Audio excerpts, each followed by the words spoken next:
Hey, what's up, guys? Welcome to the Penthouse 5 podcast. This is episode number 9.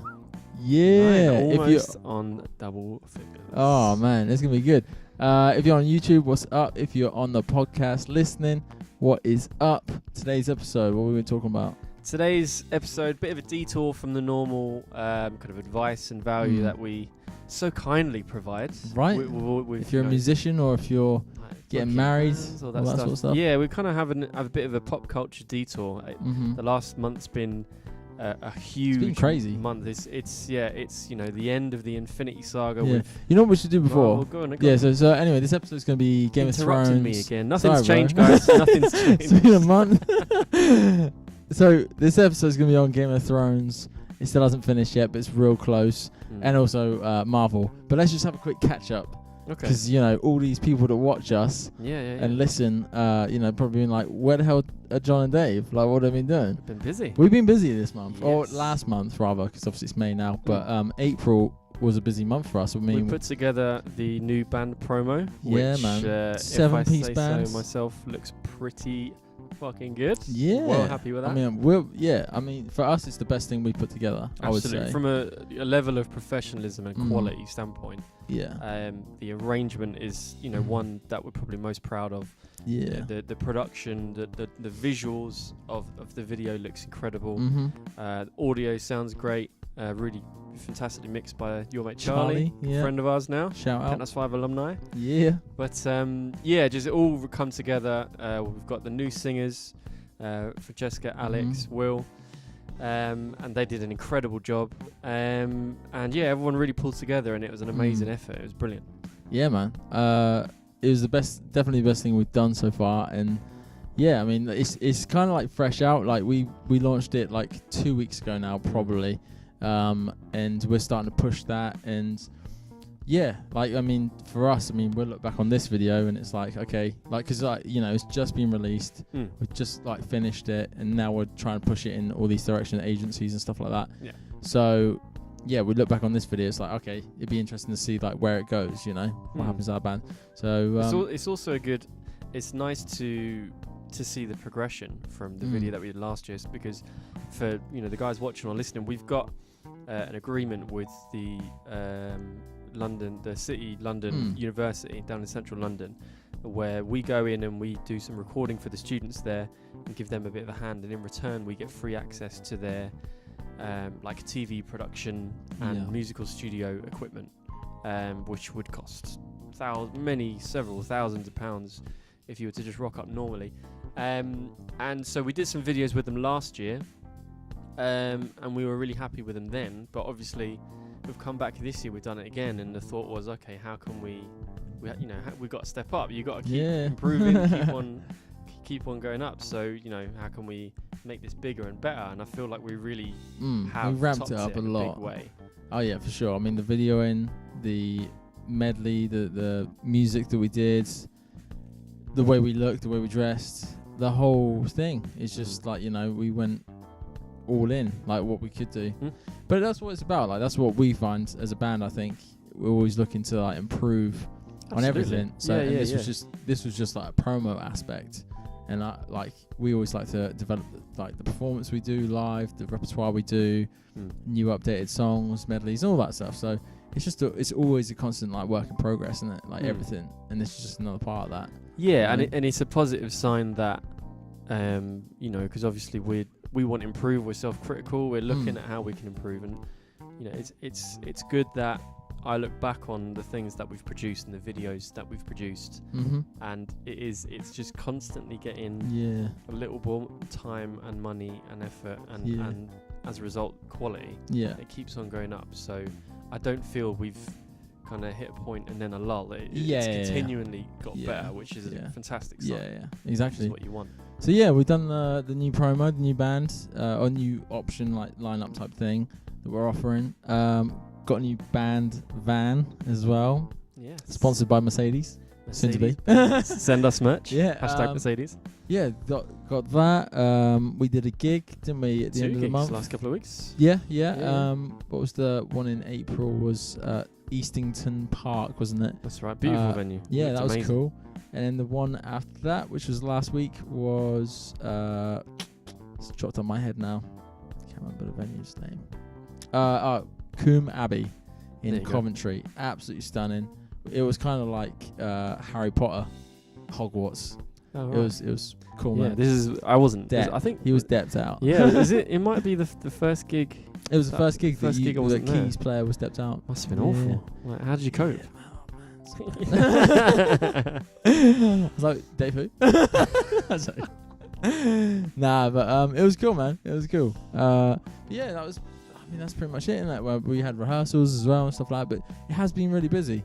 April, and obviously we recorded and did all that promo and all that stuff. That took a while. Yeah, the rehearsals are going to start ramping up now because we've done a couple of videos now with the new singers and the girls in particular, and so now the gigs are going to start rolling in soon for those. So we need to prepare more rehearsals with the new singers. Everything we do in the new key, like we need to change the songs to suit their voices, and there's a lot of things that you need to consider that you might not think. You just think, new singer, not going to make a difference, but it can make a big difference. Definitely to how the band sounds overall, because obviously the lead singer, everyone's looking at and listening to the lead singer, so it's got to kind of work around them. So lots of rehearsals to come and that kind of stuff. So we're keeping busy, we keep hustling as always. Yeah, and also we've had a discussion prior to this podcast, but obviously podcast is like a regular thing we want to chuck out and stuff, and we appreciate you watching or listening. Absolutely. And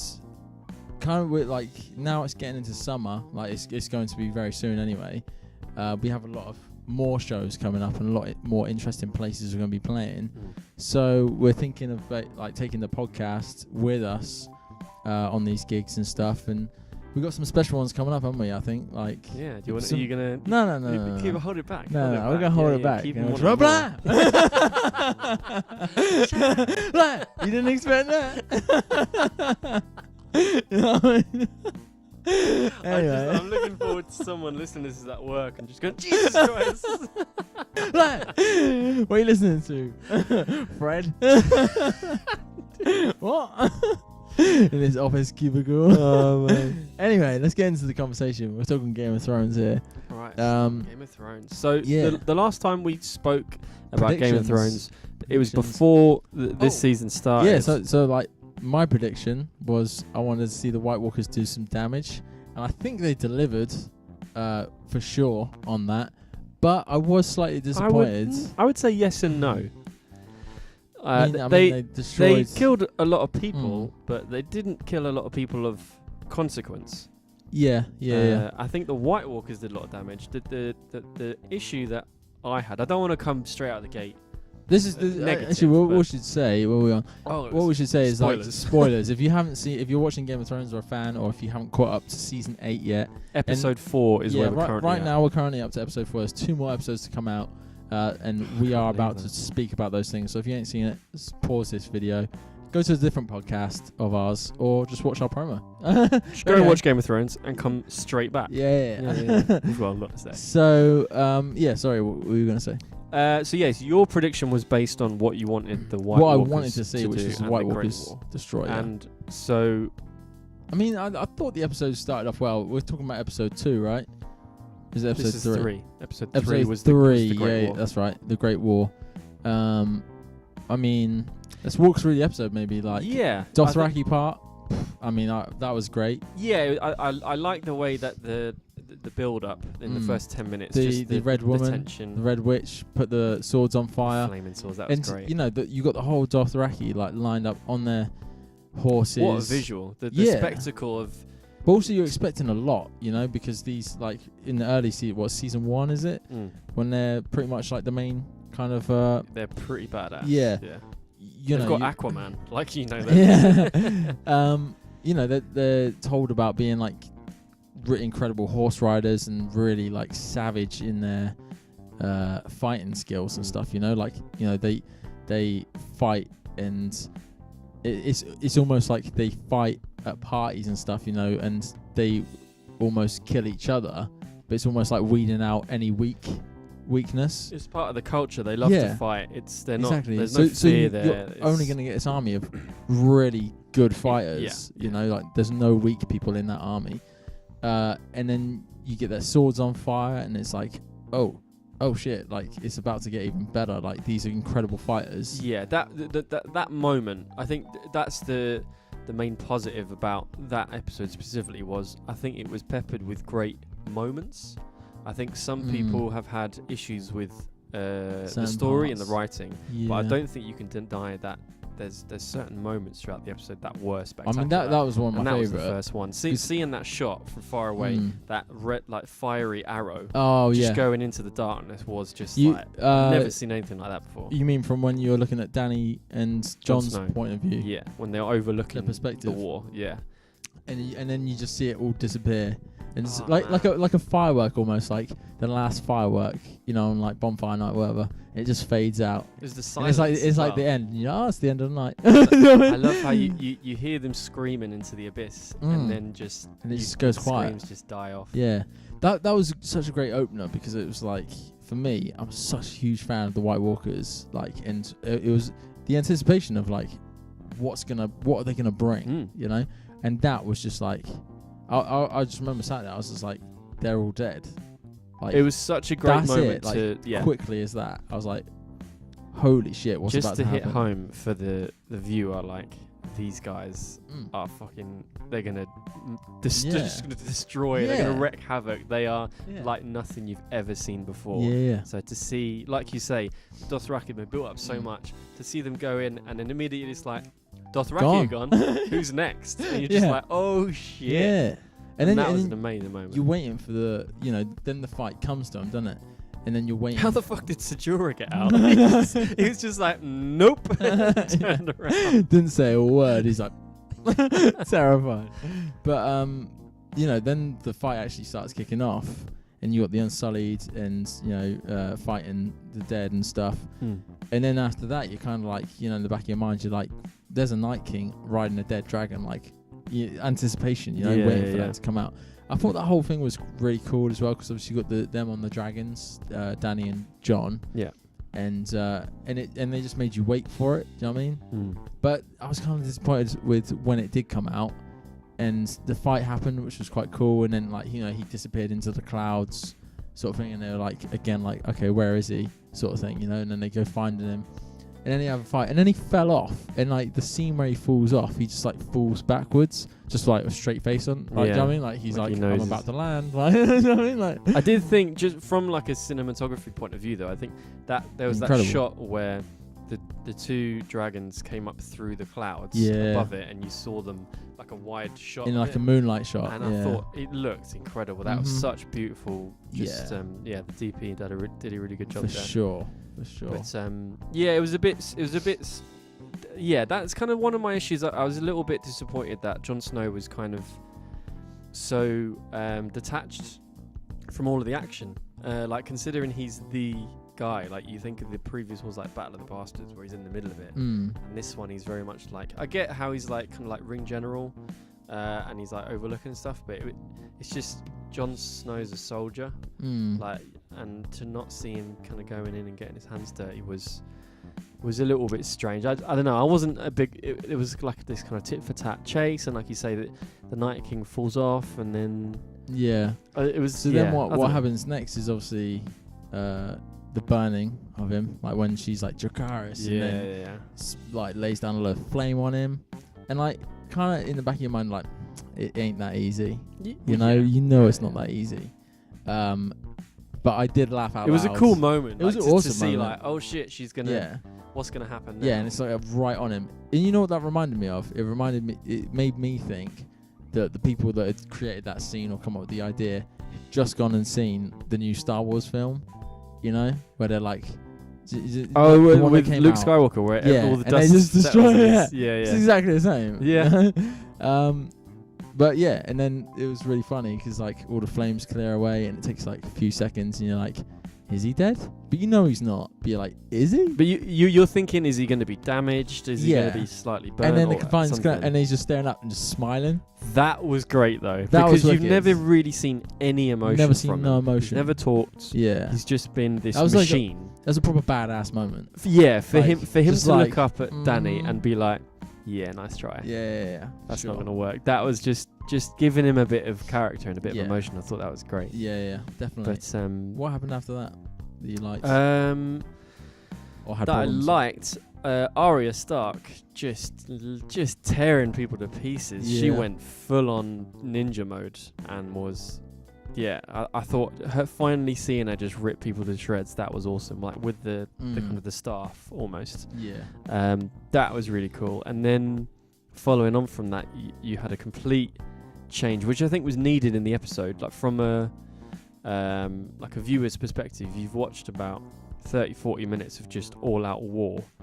It was great for them to suddenly Arya Stark goes inside, and all of a sudden she's in the library area, and then it turns into like this kind of Dawn of the Dead kind of zombie horror kind of scene where she's keeping quiet and she can't make a noise. And I thought that was a really nice change of pace, because you needed that. Like, if you just watch an hour and a half of just death, you become numb to it, and it doesn't become. Well, that's what they said, didn't it? The producers said that. They said like you couldn't make the whole episode just about the extreme fighting like battles, because you just you get bored of it too quickly. It needs to be like different stories going on, which it did have. It was great, and especially so high intensity shooting down to inside this castle where it was really like dead claustrophobic quiet and very scary, like and like you had to creep around sort of thing, and it was kind of a different vibe completely. And it was like reminding the viewer that of her stealth skills for what's to come later on. Yeah, so that was kind of definitely doing that. After that bit, then they all started chasing her, and the Hound was with her, and your man with the 9 lives. Yeah, and the got killed. Finally got done. He did his deed. Yeah, it was to save Arya. Then the Red Woman came in, and she was like, It's just a bit weird, the whole episode. She didn't have any fear. Like, I mean, didn't know how to take it really, because I was like... She started shitting her pants when she was trying to set the... she was... What do you call it? The Dothraki's swords on fire. No. Later on when you had the trenches. Oh around the castle, yeah. And she was like, "Fuck, it's not working." And Yeah. She finally did it. Yeah. That was another really cool moment. Yeah, where like seeing that all lighting up. That was Yeah, I don't know. Just for me, it seemed like she had no emotion. Like everyone there on the living side was obviously terrified. No matter what character it was, how strong and tough they are emotionally, everyone cracked. Like the Hound, he cracked. Yeah. Arya, that was really cool to see. Arya, she even cracked. Do you know what I mean? She was amazing. But everyone got overwhelmed at some point. Samwell just crying in the middle of the body. That's to be expected. But it's just a bit weird. But and what else do we have? Well, coming towards the end, you've got Jon Snow's finally sees the Night King on the ground, and he's like, "This is my moment." Yeah, I was thinking. Again. To be fair, the whole time that was going on, because the Night King falls off his thing, gets burnt, nothing happens to him, and he just walks off towards the garden, right, to find Bran. Yeah, and then Jon Snow, can't remember what, he lands his dragon or something, doesn't he? And the dragon falls or something. It's like damaged or something, and he falls off it or whatever. And then he ends up, he started running down, didn't he, to chase him. And the whole part of that, I was just like, no, don't do it. Don't do it. It's a mistake. I was thinking like, throw your sword, throw with the sword, like fucking. You're not gonna get. No, it's not that far away. It's well far away. But Snow, sort out. I just thought like, it's a massive mistake, man. Like you're never gonna get to him time. Something's gonna happen, and then obviously he doesn't make it to him time. Raises the dead, and it's like, nah, you fuck now. How did he get out of there? Daenerys came down. With the dragon. It's the only way. I was like, he's dead unless someone saves him. He's gonna get saved. And then Dany swoops in. I was like, saw that coming. It was almost an episode where I could see stuff happening. Game of Thrones, I've never been able to like predict or like see things coming, like the Red Wedding, like all that stuff. It's like such a quick turn, you know. And you're like, well, if you're talking about like surprises, though, the ending was a surprise. There's not a lot of people that predicted that. I mean, we should probably hit that. Like, for me, I think a lot of people were. I think it's 50-50. Like I don't mean percentage wise. I mean like, I think you being a fan of Game of Thrones. I think you either loved that episode, or you just like weren't that happy with it. And I mean, and I think the reason people weren't happy with it, if you chose to take that point of view, is you can obviously appreciate like how grandeur like that episode is, and the time, size and the the money, scope, all that stuff. It's amazing. But I think the reason why people would get disappointed that episode is because the White Walkers have obviously been built up since the very first episode of season 1. Like they're in the very first scene, and straight away that's what made me hooked. I was like, who the fuck are these guys? Like, these are normal human beings. They obviously don't believe it. You know, they've had stories about it, and it's like, you know, you just get a taste of it. Yeah. And then you get into the actual characters and stuff. Yeah, they did such a good job of like holding the details back. So it's just so much mystery.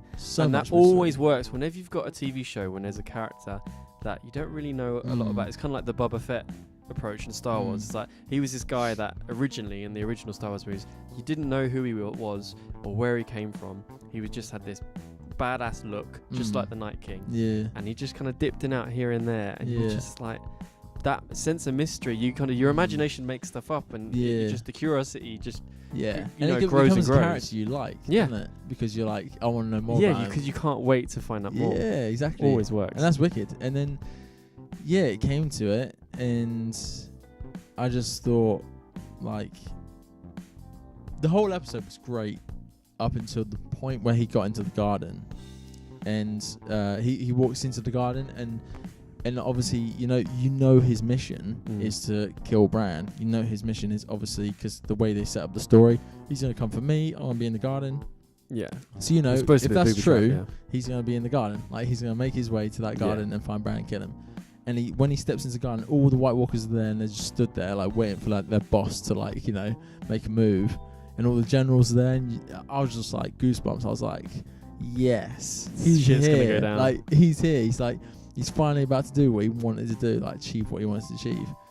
And then, you know, Theon happens and he gets killed real quick, and you're like, whatever. Like, fair play to Theon. He kind of looked like a bit of a badass at the end, taking all those like dead people down and stuff. Yeah, for sure. It's really good. Like, like, and then going out like that, because with his whole history of being a coward. And you know, pussying out of everything for him to fight, because he knew he knew like there's no way out of this. Like, I'm gonna charge on it. This is my deathbed. I'm running towards, but he just kind of took it on the chin and went for it and went out. Fair play to him, fighting, man. Yeah, that was quality. Valiant, really cool. And it was a good way to end that character as well. You know. Yeah, a good bit of redemption for him. Yeah, for sure. But yeah, going back to the Night King, it was just like, I was just screaming at the TV. I was like, stop walking in slow motion. Like, he's just like, you know, after he killed Theon, he just like walks over to Bran real slow. And you're just like, man. But from a writing point of view, though, that's good. If they've got you screaming at the TV, they're doing their job. But you're building up the tension. I get that. And then, but he just stands in front of Bran, and I laughed at this point because Bran wasn't looking at him.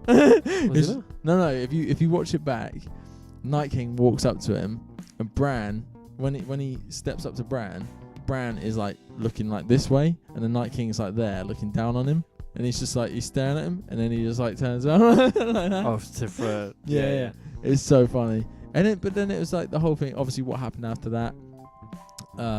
You know, he doesn't go to kill him. Like, he slowly reaches around for his sword or something. So he's gonna kill him, wasn't he? Yeah, but he's just stood there for ages. And I'm just like, you're wasting your time. That's what like. Villains do. I know. It's like giving away your evil plan, isn't it?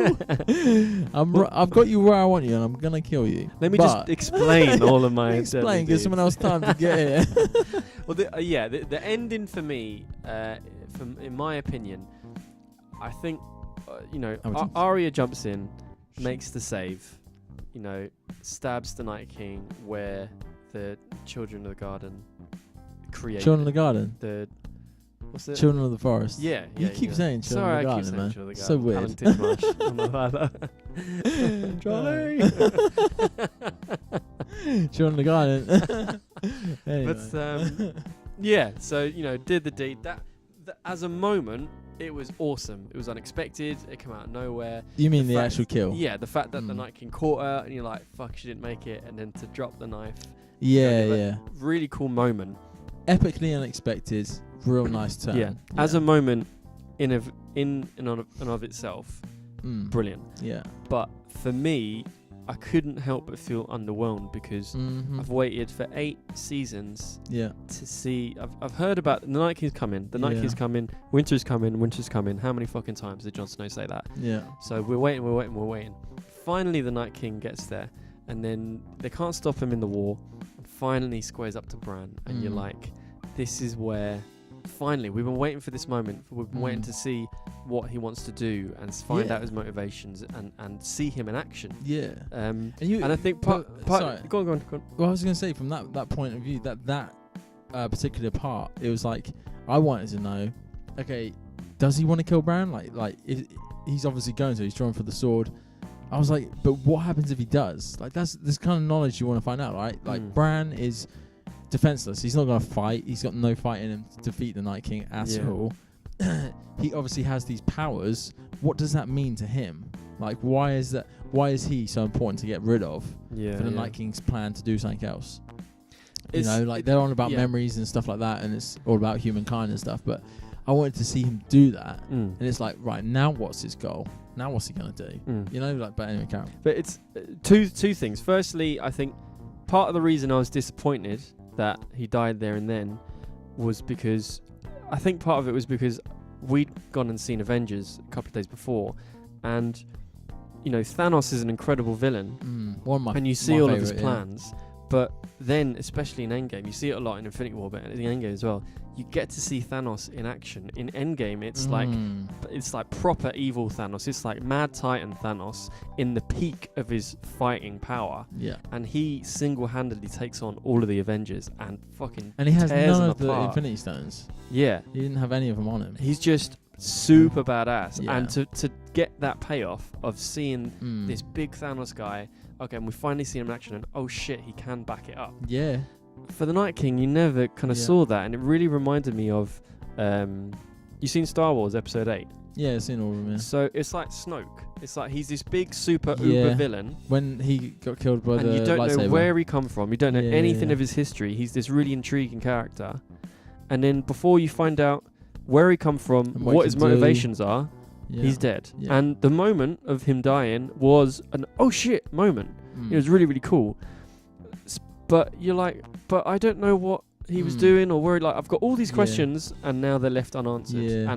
And I feel like I haven't got my value from it. Yeah, I'll come near the end. Yeah, and I totally feel your pain. I was just like, I felt the same. I wanted to fucking I've still got so many questions about him, and they might answer him. They might answer him in the next episodes, but this is what I'm saying. Just quickly before we wrap up. I feel exactly the same in regards to disappointment about not seeing much more come from like the Night King and stuff. But on the same time as well, it's like I want to see him fight and all the rest of it.